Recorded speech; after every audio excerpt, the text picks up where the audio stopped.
Ang ingay ng dalawang 'to, ngayon sa social media, biglang lutang ngayon itong si Glenn Chong. Ito naman si Pokengkeng, yung, mistress ng Kongreso. Lahat ng nakaanak dito, mga congressman. Mukhang pinagpapasapasahan yung kanyang puday. Nasaan na yung USB ni Binag? Bakit hindi niya mailabas-labas yung sinasabi niyang USB niya na kanyang pinanghahawakan?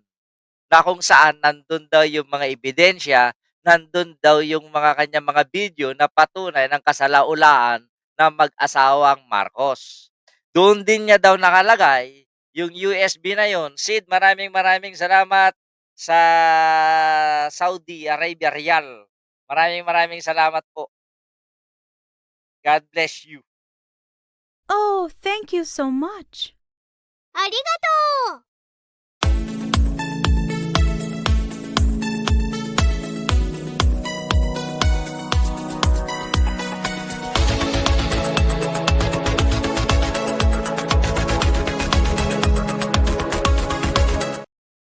Na kung saan sinasabi niya na ilalabas daw niya sa takdang panahon. Pero patuloy-tuloy pa rin ang kanyang pagdadakdak sa ngayon. Saan? Para saan? Dahil sa pera. Wala naman trabaho 'tong si Binag, eh. Kagaya din ni Glenn Chong. Wala ding 'pag may pera si Glenn Chong tatahimik, 'pag wala na naman pera magdadakdak. Tulad nito, itong si Kati Binag, pati missing sa bungero pinapatulan na. Yung missing sa bungero hinahanap at iniimbestigahan gamit ang pondo ng bayan pero ang nawawalang flood control projects ayaw hanapin. Oo nga naman, bakit hindi nyo hahanapin yung mga 52 billion ng pondo ng Davao? Bakit? Sa tingin ninyo, saan nagkawalaan? Libra October, Seresa for shoutout. Saan nagka-problema? Sa tingin ninyo, magkakabaha ngayon kung inayos ni Digong nung panahon na yung mga flood control na yan? Kaya year naman na si Selo. Kaya tama lamang yung sinasabi ni Kati Binag. Hanapin nyo yung mga flood control. Lalong-lalo na nung panahon ni Digong. Lalong-lalo na nung panahon ni Mark Villar na senador ngayon. 'Di ba? Pero sana sa pagngangakngak ni Kati Binag, hindi lang yung Drums Rex Channel, shoutout. Hindi lang yung puday niya yung binabalandra diyan, mas mabaho pa yung bunganga pareho lang pala. Mas mabaho pa yung puday mas mabaho pa yung bunganga niya sa mga sinasabi niya. Kaya dapat kung talagang totoo si Kati pero meron na maraming napapaniwala sa Kati Binag, dun sa kasalaulaan, imagine mo, putahan, orgy, yut-yutan, iyutan. Yan yung laman lang yung bunganga ng hayop na yan. Kaya ito, frustrated na porn star tong hayop na to. Si Ate Binag, naglilinis-linisan eh. Hindi pa naman natin alam yan. Pinagparausan ng maraming congressman. Bayad, thank you lang. Eto nga, iingay-ingay itong silang dalawa ngayon ni Glenn Chong. Ito naman ang tirada ni Glenn Chong ngayon. Gagawin ni Lisa Marcos ang lahat na kaya niyang gawin, malusutan lang niya ang death by cocaine overdose scandal. Wala nga nagsasad doon, away-away na nga sila eh. 'Di ba? Hindi ko na kopya 'yun eh, yung awayan nila. Diyos mio, sana na hindi ko na kopya 'yun. Kani-kanina lang 'yun eh. Maliban sa isang bagay, hinding-hindi magpapa-hair follicle test si national problem under any. Nako, wala na naman pera ang drug lord ng biliran. Kaya ganyan. Kaya lahat ng posting ni Glenn Chong aking pinupuntahan at aking binubuljan. Bobo. Bobo talaga yan, Chonggo na yan. Pero, wag nyo sasabihin bobo yan. Nung kapanahon binibira ko yan, dahil sa pagsama niya sa sindikato ni Mangusin, ang sabi ng mga loyalista, bakit mo inaaway si Glenn Chong? Kakampi yan ni BBM. Bakit mo inaaway si Glenn Chong? Siya yung totoong loyalista. Tao kininayaw. Nasaan na kayo? Nasaan na yung mga nagsasabing totoong loyalista si Glenn Chong?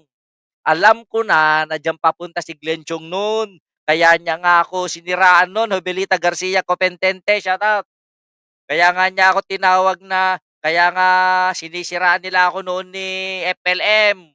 Dahil alam ko na alam nila alam nila na alam ko na, "Oh, oh, wala,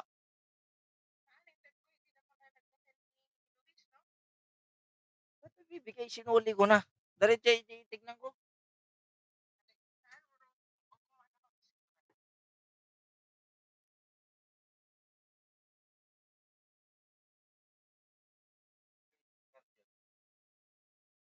Paano mapupunta sa'kin ang credit card?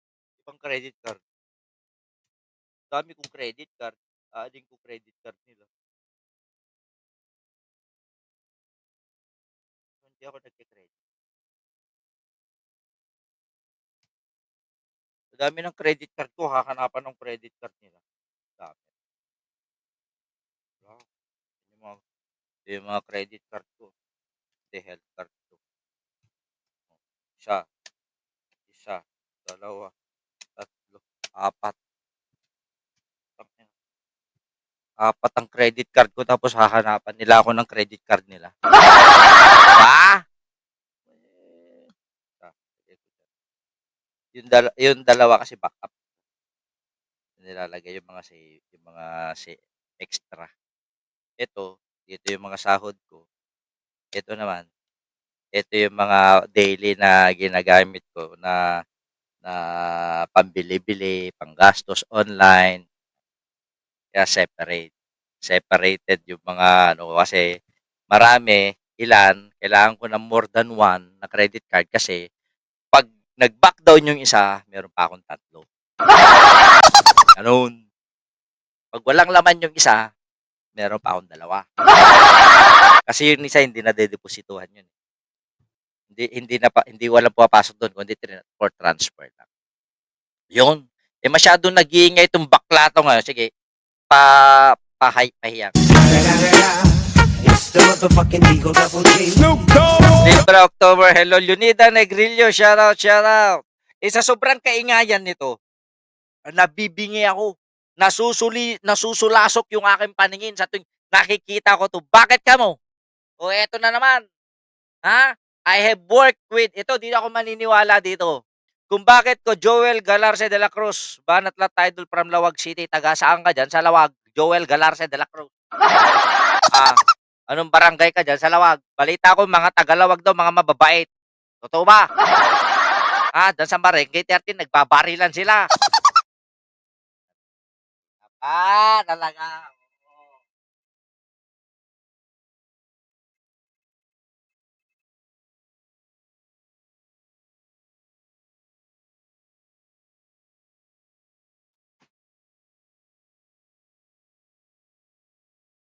Multitasking ako 'no. No, tagabukas ng pinto, 'di pa kasi kunin yung susi 'pag lumabas. Kailangan pa talagang bubuksan. Hindi ako maniniwala dito kay Glenn Chong. Sabi niya dito, "I have worked with General Romeo Butues." Eh, wala naman trabaho 'to, paano nakapagtrabaho? Ah, anong klaseng trabaho? Yung pagbebenta ng shabu, yun ang trabaho niya. For several years na mailing the advocacy for honest and credible election. Aba, but in the pro-Marcos. Dati anti-Marcos, ngayon says, I vouch for his love of our country, loyalty. Hinina. Controversial din yan, general na yan. Dami ninyong sinasabi. Eh, wala pa naman silang napapatunayan sa mga sinasabi nila na mga depektibo, mga kasiraan sa eleksyon. Hanggang ngayon, di naman nila, puro sila dakdak sa ere. Di ba? Wala naman silang pumunta ka sa tamang platform, hindi sa social media. Lang yun.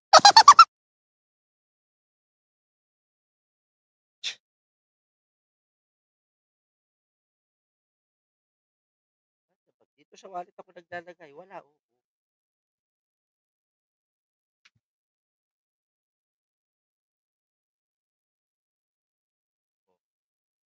Wala.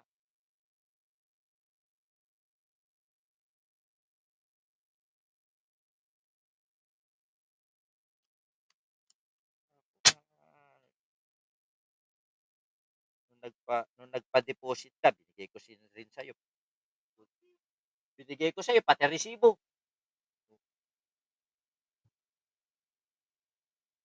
Yun yung nagpa-deposit ka ng 50, di ba? Nilagay ko dun.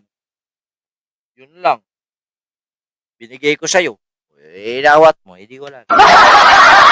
Bypass road, tangid. Hindi ba doon namatay si Manong Michael? Doon na disgrasya, di ba? Di ba? Smiling Grave, shoutout. Kaya itong mga sinasabi niya, nainis tuloy ako. Puta na yan. Ginawa. Ayan. Lumalabas na. Ako yung nagtataka. Jack Clausen, Sir, oo nga po, sumusunod ang government sa batas pero ang dami-daming taong lumalabag sa batas. Bakit si Damatan hindi pa nga dumaan sa proseso ng batas? Huli agad. Nagtanong lang po ha. Sinong si Damatan? Ako yung nagtataka kay Digong. Sinasabi ng mga DDS, galit daw si Digong sa mga droga-droga. Si Red Santillan, namatay dahil sa pagbebenta ng droga. Pero kasama-kasama niya yung amo ni Red Santillan. Bakit? Smiling Grave, shoutout. Ako yung nagtataka talaga.